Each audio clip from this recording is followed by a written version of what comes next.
મિલ્કઅપ એપ્લિકેશનમાં ગ્રાહકોના બિલમાં ફેરફાર કેવી રીતે કરી શકાય તે જોઈશું. તો અહીંયાથી આપણે મિલ્કઅપ એપ્લિકેશન ઓપન કરી લેવાની છે. સૌપ્રથમ આપણે ગ્રાહકોમાં જઈને આ બિલ જોઈ લઈશું કે અહીંયા બિલમાં આપણે સુધારા વધારા કરવા છે તો કેવી રીતે કરી શકાય. તો અહીંયા આપણે પ્રોફાઇલ પર જઈશું.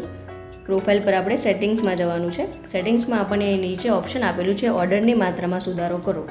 તો અહીંયા આપણને નંબર્સ આપેલા છે 0, 1, 2, 3, 4, 5. તો એ નંબરનો મતલબ શું છે તે અહીંયાથી આપણે માહિતી લઈ શકીએ છીએ. તો અહીંયા આપણે સમજી લેવાનું છે. અહીંયા એ કહેવા માગે છે કે જેમ કે 0 સિલેક્ટ કરશું તો આપણે કોઈ પણ મહિનામાં ચેન્જ નથી કરવું. 1 સિલેક્ટ કરશું તો આપણે વર્તમાન મહિનામાં ફેરફાર કરી શકશું. 2 સિલેક્ટ કરશું તો આપણે છેલ્લા 2 મહિનામાં ફેરફાર કરી શકશું.